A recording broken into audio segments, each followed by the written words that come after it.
નમસ્કાર, ન્યૂઝ બુલેટિનમાં આપનું સ્વાગત છે। હું છું પંકજ શર્મા। શરૂઆત ચૌધરી સમાજની પહેલથી।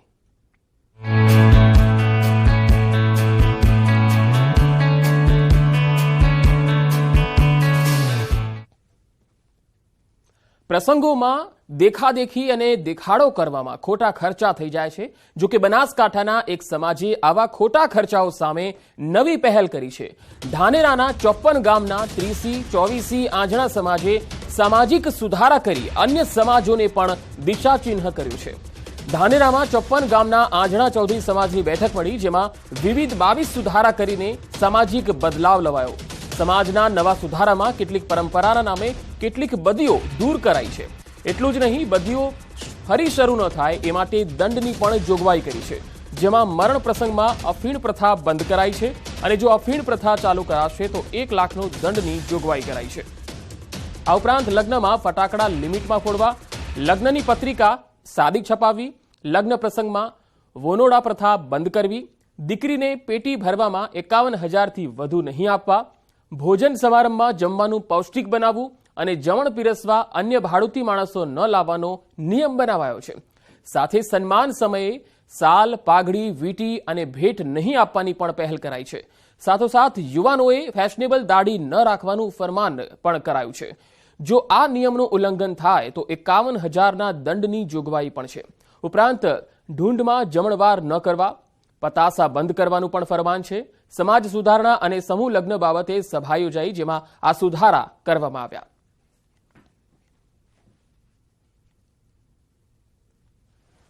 યુવાનોને ફેશનેબલ દાઢી ન રાખવાનું ફરમાન, સમાજની જે બેઠક મળી એ બેઠકમાં કેટલાક સુધારાઓ કરવામાં આવ્યા। લગ્નમાં ડીજે, જન્મદિવસ હોટલમાં મનાવવા પર બંધી ફરમાવી દેવામાં આવી છે।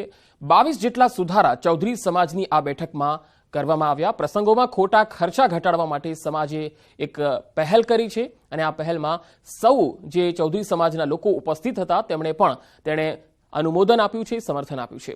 લગ્નમાં ફટાકડા લિમિટમાં ફોડવા, લગ્નમાં પત્રિકા સાદી છપાવી, મોંઘી પત્રિકા છપાવીને ખોટા ખર્ચ ન કરવા, લગ્ન પ્રસંગમાં વોનોડા પ્રથા બંધ કરવી, આવા 22 સુધારા છે। મરણ પ્રસંગમાં અફીણ પ્રથા બંધ કરવી, ખોટા ખર્ચા થઈ રહ્યા છે તેને ઘટાડવા માટે અને ખોટો કોઈ વ્યક્તિ દેવામાં ન જતો રહે એનું પણ ધ્યાન રાખવા માટે આ ચૌધરી સમાજે એક અદ્ભુત પહેલ કરી છે। યુવાનોને ફેશનેબલ દાઢી ન રાખવાનું પણ ફરમાન છે। લગ્નમાં ડીજે અને જન્મદિવસ હોટલમાં મનાવવા પર બંધી ફરમાવવામાં આવી છે અને ભોજન સમારંભમાં જમવાનું પૌષ્ટિક હોવું જોઈએ। એક કરતાં વધુ જે વાનગીઓ હોય છે, પરંતુ એમાંથી જમવા માટેની અમુક જ વાનગીઓ લોકો લેતા હોય છે અને બાકીનું વેડફાતું હોય છે, એટલે એ બાબતને લઈને પણ અહીંયા ભાર આપવામાં આવ્યો। ભોજન સમારંભમાં જમવાનું પૌષ્ટિક હોવું જોઈએ અને ભાડુતી માણસોને બદલે સમાજના જ વ્યક્તિઓ એની અંદર પીરસે એ પ્રકારનું પણ એક આયોજન કરવામાં આવે, એવી એક પહેલ કરવાની વાત અહીંયા ચૌધરી સમાજની બેઠકમાં જોવા મળી।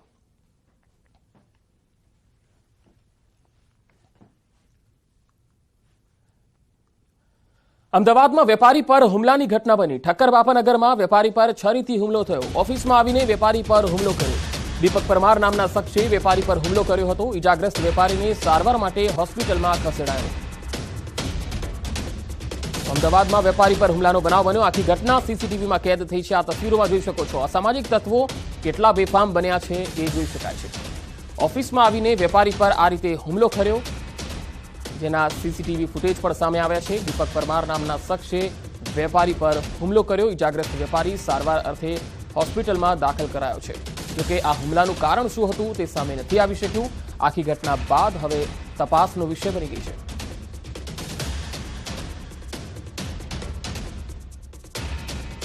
તો અમદાવાદમાં કેવી રીતે અસામાજિક તત્વો ખુલ્લેઆમ બેફામ બની ગયા છે તે જોઈ શકાય છે। સંવાદદાતા ઋત્વિજ સોની અમારી સાથે જોડાયા છે।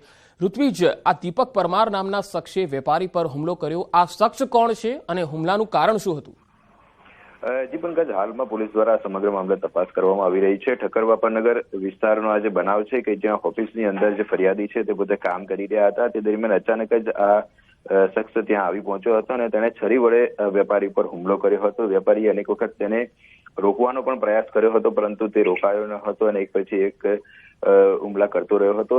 જોકે આસપાસના સ્થાનિક રહીશો પણ એકઠા થયા હતા, તેઓની પણ વાત માન્યો ન હતો અને જ્યારે ઇજાગ્રસ્ત વેપારી છે તેને સારવાર અર્થે હોસ્પિટલમાં ખસેડવામાં આવ્યો હતો. ત્યારબાદ સમગ્ર ઘટનાની જાણ પોલીસને કરવામાં આવી હતી. જે અંગત અદાવતમાં ગૌના ઝઘડાની અદાવત રાખીને હુમલો કર્યો હોવાનું હાલમાં પ્રાથમિક તપાસમાં જાણવા મળી રહ્યું છે. તેમ છતાં પોલીસ દ્વારા હાલમાં આ સમગ્ર મામલે તપાસ શરૂ કરવામાં આવી છે. જી ઋત્વિજ, આભાર માહિતી આપવા માટે.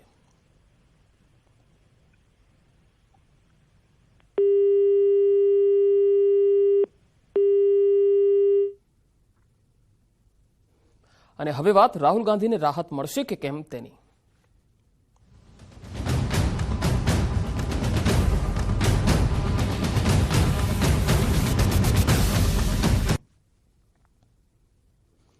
આજે લીગલ ટીમ સાથે સુરત પહોંચશે રાહુલ ગાંધી. કોંગ્રેસના દિગ્ગજ નેતાઓની ફોજ પણ સુરતમાં છે.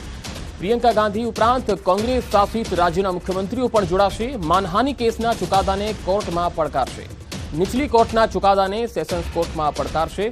ચીફ જ્યુડિશિયલ કોર્ટે ફટકારી છે 2 વર્ષની સજા. 23 માર્ચે સુરતની ચીફ જ્યુડિશિયલ કોર્ટે રાહુલ ગાંધીને દોષી ઠેરવી 2 વર્ષની સજા ફટકારી હતી. સાથે જ ઉપલી કોર્ટમાં જવા માટે 30 દિવસનો સમય અપાયો હતો.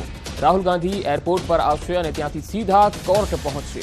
નોંધનીય છે કે ભાજપના ધારાસભ્ય અને ગુજરાતના પૂર્વ મંત્રી પૂર્ણેશ મોદીએ રાહુલ ગાંધી વિરુદ્ધ માનહાનિનો કેસ દાખલ કર્યો હતો. પૂર્ણેશ મોદીએ કહ્યું કે રાહુલે પોતાની ટિપ્પણીથી સમગ્ર મોદી સમુદાયની ગરિમાને ઠેસ પહોંચાડી છે. વાયનાડના લોકસભાના આ સાંસદ રાહુલ ગાંધીએ 2019ની સામાન્ય ચૂંટણીઓ પહેલા કર્ણાટકના કોલારમાં યોજાયેલી જાહેર સભામાં આ બાબતને લગતી ટિપ્પણી કરી હતી.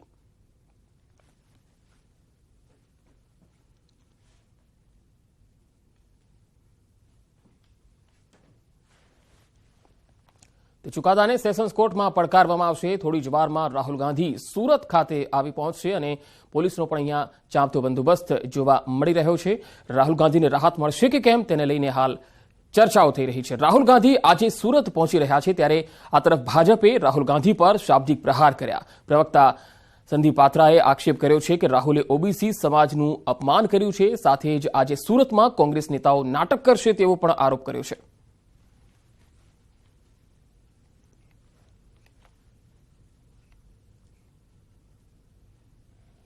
सूरत की एक अदालत ने राहुल गांधी को डिफेमेशन की केस में ओबीसी समाज अर्थात पिछड़े वर्ग के लोगों के प्रति जाति सूचक शब्द का प्रयोग करने के लिए आपत्तिजनक टिप्पणी कर ओबीसी समाज को अपमानित करने के लिए उन्हें दोषी करार दिया था कि राहुल गांधी, उनके परिवार के लोग और कुछ मुख्यमंत्री जैसे अशोक गहलोत, भूपेश बघेल जी, उनके परिवार से प्रियंका वाड्रा, ये सारे लोग आज सूरत जा रहे हैं राहुल गांधी के साथ और वहां पर अपील करने के नाम पर हुड़दंग करने वाले हैं.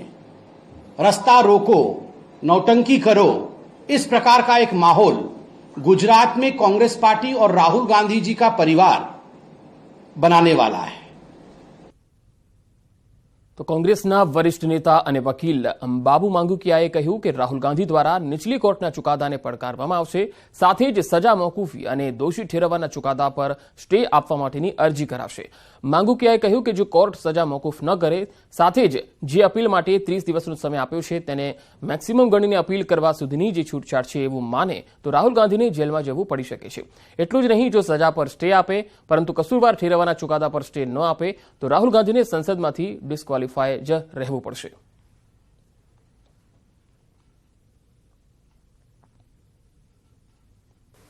અપીલ એ આવ્યા પહેલા દાખલ થઈ શકશે જો વકીલાતમાં બધું તૈયારી હશે. એટલે સવાલ છે રાહુલજીને જ્યારે અપીલ કોર્ટ સાંભળે અને સજા મોકૂફી એટલે કે જે એને 2 વર્ષની સજા કરી છે એ મોકૂફ રાખવાની અરજીની સુનાવણી થાય અને કોર્ટ હુકમ કરે કે તમારી સજા છે આ અપીલ જ્યાં સુધી ન સંભળાય ત્યાં સુધી મોકૂફ કરવામાં આવી છે અને તમને જામીન ઉપર છોડવામાં આવે છે, તો રાહુલજીએ કોર્ટ જે રૂપિયાનું બોન્ડ માગે એ બોન્ડમાં સાઇન કરવી પડે અને જેટલા રૂપિયાનું બોન્ડ હોય એટલા રૂપિયાનો સામાન્ય રીતે શ્યોરિટી માગે એટલે જામીન આપવા પડે.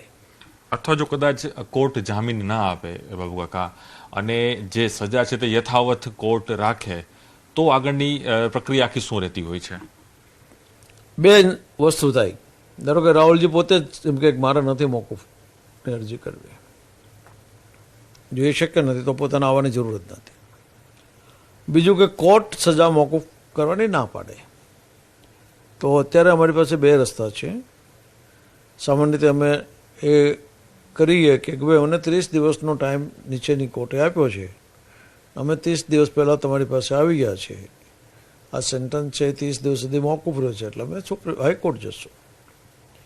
પણ સેશન્સ કોર્ટ એવું પણ લઈએ કે 30 દિવસ એ મેક્ઝિમમ પીરિયડ છે, તમારી અપીલ થાય ત્યાં સુધીનું તમારી સજા મોકૂફી છે, અને હવે હું સજા મોકૂફ નથી રાખતો તો એ કસ્ટડીમાં લેવાનો પણ હુકમ કરી શકે, તો રાહુલજીએ લાજપોર જેલમાં જવું પડે. આ કેસમાં રાહુલજીને 2 વર્ષની સજાનું મહત્તમ આપ્યું છે, એટલે 2 વર્ષની સજામાં સામાન્ય રીતે અપીલ કોર્ટ છે એ સેન્ટન્સ છે એ સસ્પેન્ડ કરતી. હવે બીજું રહ્યું કન્વિક્શન, તકસીરવાન ઠરાવવું, એટલે કે તમને ગુનેગાર છો એવું હું હોલ્ડ કરું છું, એવું ઠરાવું છું કે તમે ગુનેગાર છો. ગુનેગાર છો એટલે તકસીરવાન ઠરાવેલું છે, એટલે કે કન્વિક્શન કરવામાં આવ્યું છે. એટલે કન્વિક્શન સસ્પેન્ડ ન કરે તો રાહુલજીનું સભ્યપદ પાછું ન આવે અને એમને ડિસ્ક્વોલિફાય તરીકે રહેવું પડે. તો આજે રાહુલ ગાંધી સુરત કોર્ટમાં અપીલ કરશે. સાંસદ પદ ગુમાવ્યાના 11 દિવસ બાદ કાનૂની પગલાં લેશે. પ્રિયંકા ગાંધી, અશોક ગેહલોત, બધેલ સહિતના નેતાઓ પણ ઉપસ્થિત રહેશે.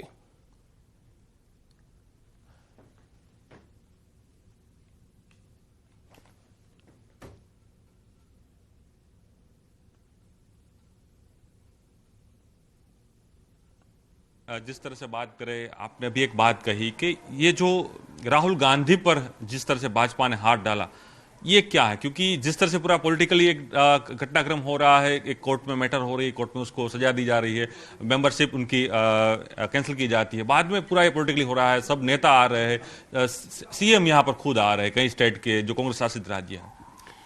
देखिए, लीगल प्रोसीजर पे मैं कोई टिप्पणी नहीं करूंगा, लेकिन आप क्रोनोलॉजी पूरी घटना की समझिए. राहुल गांधी जी कन्याकुमारी से लेकर कश्मीर तक भारत जोड़ो यात्रा निकालते हैं, महंगाई का मुद्दा उठाते हैं, बेरोजगारी का मुद्दा उठाते हैं, देश की अर्थव्यवस्था जो औंधे मुंह गिर रही है उसका मुद्दा उठाते हैं, देश में जो नफरत का वातावरण बना हुआ है उसके खिलाफ उसको प्यार में बदलने की बात करते हैं, लोगों को गले लगाते हैं, महिलाओं की बात सुनते हैं, हर वर्ग की बात सुनते हैं. उसके बाद 0 FIR दर्ज करते हैं. 0 FIR दर्ज करके पुलिस राहुल गांधी के घर पे पहुंच जाती है. ये कौन सा लोकतंत्र है भाई? और दूसरी बात, पार्लियामेंट में उन्होंने सवाल उठाए, वो सांसद थे उस वक्त, और जो भी उन्होंने सवाल उठाए वो सही है गलत है, इस बात का खुलासा तो भारत सरकार को करना चाहिए. पार्लियामेंट के फोरम पे जो सवाल उठाए गए उनका जवाब देना चाहिए था कि नहीं देना चाहिए. ये लोकतंत्र में होता आया है. बड़े से बड़े आरोप लगते हैं, अगर वो सही नहीं है तो आप वहीं कह दो फ्लोर ऑफ द हाउस कि आपकी बातों में ये कारण है और ये सही नहीं है. वो जवाब आप दोगे नहीं. उनकी पूरी की पूरी कही गई स्पीच को आप पार्लियामेंट की प्रोसीडिंग से निकाल दोगे, फिर 4 मंत्री उनके ऊपर आरोप लगाते हैं भारत सरकार के. एज MP उनका संवैधानिक अधिकार है कि उस पर वो अपनी बात रखें. राहुल गांधी को बोलने नहीं दिया, 2 बार स्पीकर को लिख के दिया, 1 बार खुद मिलने गए, स्पीकर मुस्कुराते रहे. ये कौन सा लोकतंत्र है भाई? ये पॉलिटिकली है ना, राजनीति है ना. जिस तरह से भाजपा कह रही है, मेरा सवाल यही है शर्मा जी कि भाजपा ने क्लियर कहा है, भाजपा की सरकार ने, केंद्र सरकार ने भी कहा है कि अगर राहुल गांधी सूरत कोर्ट में जिस तरह से उन्होंने मोदी सरने पर कुछ बोला है तो उनको माफी मांग लेनी चाहिए. माफी क्यों नहीं मांग रहे राहुल? क्या बोला उन्होंने? देश का पैसा लेके जो भाग गए ललित मोदी, नीरव मोदी, अगर उनके खिलाफ बोलना गुनाह है और वो भी पब्लिक स्पीच में, देश का पैसा लेके नहीं भागे वो. भारतीय जनता पार्टी इन भगोड़ों को बचाने की राजनीति क्यों कर रही है? अपने गिरेबान में झांक के देखो कि इन भगोड़ों को वापस देश में लाने, और ये पैसा जो, क्योंकि काला धन लाने की बात प्रधानमंत्री ने की थी ना, एक के बाद एक सीरीज में लोग पैसा लूट के देश का चले गए, और कांग्रेस ये कह रही कि ये चोर है.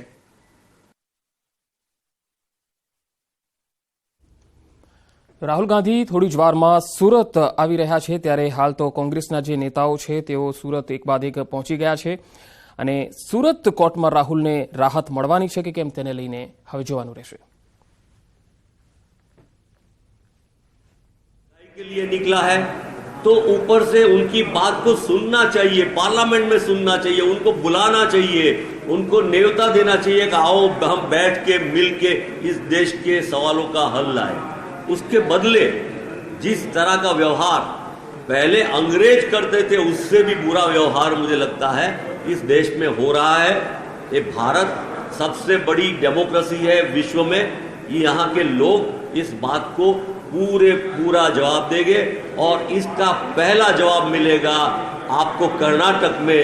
जन आक्रोश से भारतीय जनता पार्टी को बुरी हार सहन करनी पड़ेगी कर्नाटक में।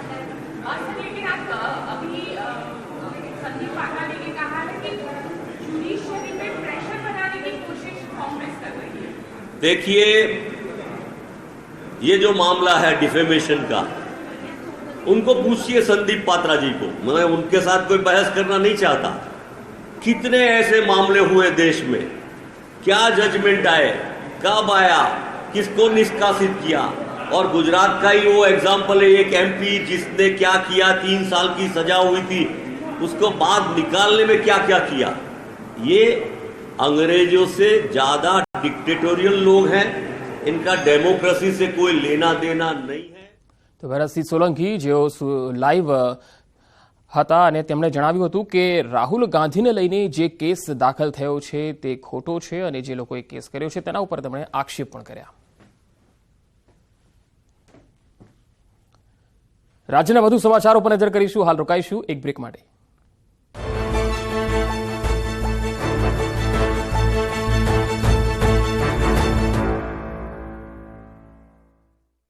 અને રવિવારે શાળામાં રજા હોવાથી વર્ગ બંધ હતા, પરંતુ વર્ગની અંદરની લાઇટો અને પંખા કોઈએ બંધ ન કર્યા।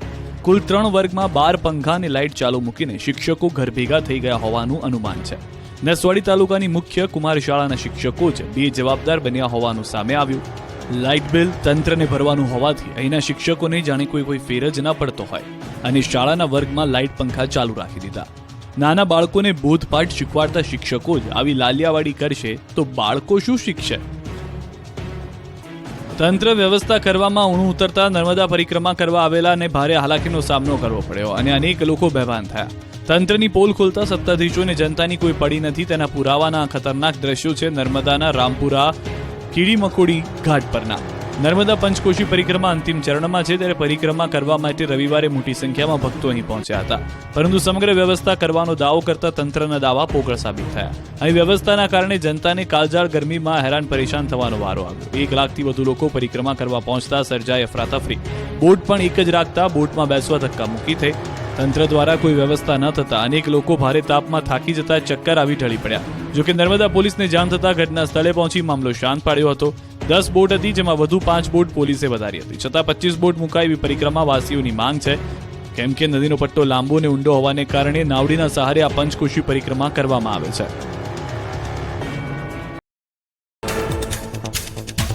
5 થી 6 એપ્રિલે માવઠાની શક્યતા। કચ્છ, બનાસકાંઠા, સાબરકાંઠામાં પડી શકે છે કમોસમી વરસાદ। માવઠાની આગાહીથી ખેડૂતો ફરી ચિંતામાં મુકાયા। ખેડૂતોના તૈયાર પાકને નુકસાનીની ભીતિ। રાજસ્થાનમાં સાયક્લોનિક સર્ક્યુલેશનને કારણે ગાજવીજ સાથે 40 કિલોમીટરની પ્રતિ કલાકની ઝડપે પવન ફૂંકાશે। નિષ્ણાંતોના મતે માવઠું અત્યંત નબળું હોવાથી ખેડૂતોએ ચિંતા કરવાની જરૂર નથી। ધોધમાર વરસાદની સંભાવના નહીવત। માવઠાને લઈ હવામાન વિભાગની મોટી આગાહી। આગામી 3 દિવસ માવઠાનું જોખમ નહીં। 1 દિવસ પાછું ઠેલાયું માવઠું। 3 દિવસ તાપમાનમાં 2 થી 4 ડિગ્રી સુધીનો વધારો થાય તેવી શક્યતા। રાજ્યમાં આજે કોરોનાના નવા 301 કેસ નોંધાયા। અમદાવાદમાં 117 કેસ, વડોદરામાં 36, મહેસાણામાં 34, રાજકોટમાં 31, સુરતમાં 26 કેસ નોંધાયા। મેટ્રો શહેરમાં ફરી કોરોનાના કેસની સંખ્યા વધતા તંત્ર સતર્ક। એક દિવસમાં 263 દર્દી સાજા થયા। રાજ્યમાં હાલ 2332 એક્ટિવ કેસ, વેન્ટિલેટર પર 10 દર્દી સારવાર હેઠળ। વધી રહેલા કોરોના વાયરસના કેસથી તંત્રની ચિંતા વધી। લોકોને ભીડભાડવાળી જગ્યાઓ પર કોરોનાના નિયમોનું પાલન કરવા સલાહ। કોરોનાના વધતા કેસને લઈને જૂનાગઢ GMERS સિવિલ હોસ્પિટલ સજ્જ। 100 થી વધારે ICU બેડ સાથે કોરોના વોર્ડ તૈયાર કરાયો। RT-PCR લેબની સાથે દવા સહિતનો સ્ટોક પણ તૈયાર કરાયો। ઓક્સિજન પ્લાન્ટને પણ કરાયો સક્રિય। સુરેન્દ્રનગર ધ્રાંગધ્રા તાલુકાના ખાંભડા પાસેથી પસાર થતી નર્મદાની મુખ્ય કેનાલમાં ગાબડું, આસપાસના અનેક ખેતરોમાં પાણી ફરી વળતા ખેડૂતોને નુકસાન. નર્મદા વિભાગની કામગીરી પર ઉઠ્યા અનેક સવાલ. કેનાલના તાત્કાલિક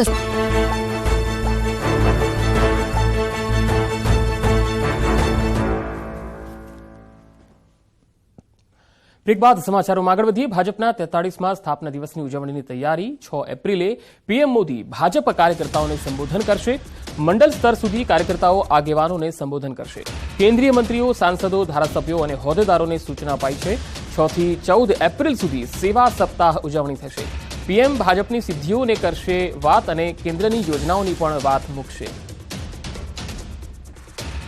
વધુ માહિતી સાથે સંવાદદાતા મયુર માકડિયા જોડાયા છે. મયુર, 6 એપ્રિલથી 14 એપ્રિલ કેવી રીતે ભાજપ સ્થાપના દિવસને મનાવશે?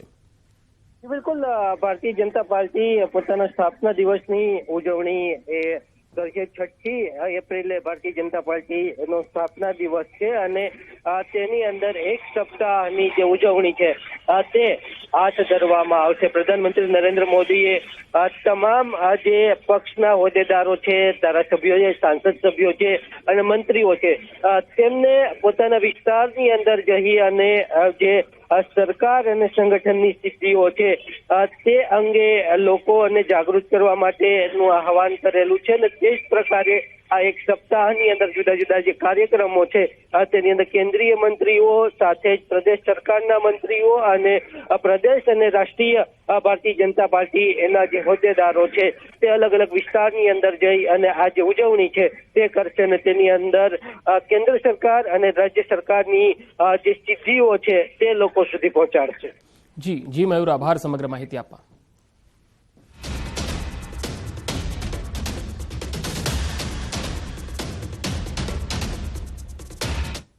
2024 લોકસભાની ચૂંટણી પહેલા અમદાવાદમાં ધાર્મિક સંમેલન આયોજિત થઈ રહ્યું છે. અમદાવાદના શિવાનંદ આશ્રમ ખાતે હિન્દુ ધર્મ આચાર્યનું 8મું સંમેલન યોજાશે. આ બેઠકમાં કેન્દ્રીય ગૃહ અને સહકાર મંત્રી અમિત શાહ પણ ઉપસ્થિત રહેવાના છે. આ ઉપરાંત આરએસએસના વડા મોહન ભાગવત પણ ઉપસ્થિત રહેશે. અગાઉ મળેલી ધર્મસભામાં ગંગા જમુના નદીના વધતા પ્રદૂષણ મામલે મંથન થયું હતું. તો આગામી લોકસભાની ચૂંટણીને લઈ બેઠકમાં ચર્ચા થઈ શકે છે. 2000 વર્ષ જૂની આ પરંપરા છે જેમાં 200 વર્ષથી વધુના મઠ અથવા સંપ્રદાયના સાધુ સંતો આ ધર્મ આચાર્ય સંમેલનમાં સામેલ થવાના છે. વડોદરામાં ચાઇલ્ડ ટ્રાફિકિંગ રેકેટનો પર્દાફાશ થયો. સગીરાઓને દેહ વ્યાપારમાં ધકેલવાનું ષડયંત્ર પકડાયું. બાળકીઓનું શોષણ કરી દેહ વેપાર માટે હેરાફેરી કરતો આરોપી વડોદરાથી ઝડપાયો. આ સાથે જ પોલીસે 3 સગીરાને પણ મુક્ત કરાવી. વડોદરા શહેરની સયાજીગંજ પોલીસે બાળકીઓનું શોષણ કરીને દેહ વેપાર માટે હેરાફેરી કરતા આરોપીને ઝડપી પાડ્યો અને રાજસ્થાનની 3 સગીરાને મુક્ત કરાવી. આ સગીરાઓને ભાવનગર ખાતે દેહ વેપારમાં ધકેલવામાં આવનાર હોવાનો ઘટસ્ફોટ થયો. પોલીસે મૂળ મધ્યપ્રદેશના અને મહારાષ્ટ્રમાં રહેતા આરોપી સુરેશ ઉર્ફે રાજુ જયસ્વાલની ધરપકડ કરી છે અને રાજસ્થાનનો આરોપી વિષ્ણુ અને ભાવનગરનો વિશાલ મકવાણા ફરાર થઈ ગયા છે. સયાજીગંજ પોલીસ સ્ટેશનમાંથી મળેલી માહિતી પ્રમાણે ચાઇલ્ડ હેલ્પલાઇનના 3 કર્મચારીઓ 3 બાળકી અને 2 ઈસમને લઈને સયાજીગંજ પોલીસ સ્ટેશન ગયા હતા. 3 બાળકીઓ મૂળ રાજસ્થાનના વતની હતી, જેમાંથી 2 બાળકીઓ હાલ મહારાષ્ટ્રમાં રહેતી. 3 બાળકીઓને પૂછતા તેઓએ જણાવ્યું કે સુરેશ ઉર્ફે રાજુ અમને લઈ આવ્યો હતો અને અમને 3ને ભાવનગર લઈ જવાનો હતો, જેના માટે સુરેશે અમને રૂપિયા આપવાની લાલચ આપી હતી. આ મામલે સયાજીગંજ પોલીસે ગુનો નોંધીને આરોપી સુરેશ ઉર્ફે રાજુ જયસ્વાલની ધરપકડ કરી છે અને વધુ તપાસ હાથ ધરી છે. સુરતના માંડવી તાલુકામાં દીપડાનો આતંક જોવા મળ્યો. માંડવીના નોગામા ગામે દીપડાએ ગાયનું મારણ કર્યું. ઘર નજીક બાંધેલી ગાયનું દીપડાએ મારણ કર્યું હતું. ગાયના મારણ બાદ ગ્રામજનોમાં પણ ખૂબ જ ભય વ્યાપી ગયો છે. ગ્રામજનોએ વન વિભાગને જાણકારી આપી છે.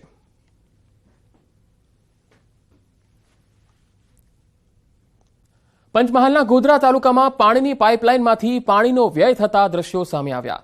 ગામમાં નલ સે જલ યોજના હેઠળ પાણી મળવાના હજી કોઈ એંધાણ નથી, તો બીજી તરફ પાણીનો વેડફાટનો વિડીયો સોશિયલ મીડિયામાં વાયરલ થયો છે. મુખ્ય પાઇપલાઇનની ગુણવત્તાસભર કામગીરી નહીં હોવાના કારણે પાણીનો વેડફાટ થતો હોવાની ઘટનાઓ બની રહી છે. આ પ્રકારની કામગીરીને લઈ પદાધિકારીઓ સામે સવાલ ઉઠી રહ્યા છે. એક તરફ પાણી માટે પોકાર અને બીજી તરફ પાણીનો વેડફાટ થઈ રહ્યો છે. પંચમહાલના ગોધરામાં આ તસવીરો સામે આવી. મહેસાણાના પુનાસણ ગામમાં ગેસ લીકેજની ઘટના. રાત્રે ગેસ લાઇનમાં લીકેજ થયું. ગામમાં ભારે ડરનો માહોલ છે. ગેસ લીકેજ બાદ ગ્રામજનો એકત્ર થઈ ગયા હતા. ફાયર ટીમ અને કંપનીના કર્મચારીઓ પણ સ્થળ પર પહોંચ્યા. તો મહેસાણાના પુનાસણ ગામમાં ગેસ લીકેજ થયું. રાત્રે ગેસની લાઇનમાં લીકેજ થયું અને ગામમાં ભારે ડરનો માહોલ છે. ગેસ લીકેજ બાદ ગ્રામજનો એકત્ર થયા હતા. ફાયર વિભાગને જાણકારી આપવામાં આવી. કંપનીના કર્મચારીઓ પણ સ્થળ પર પહોંચી ગયા હતા.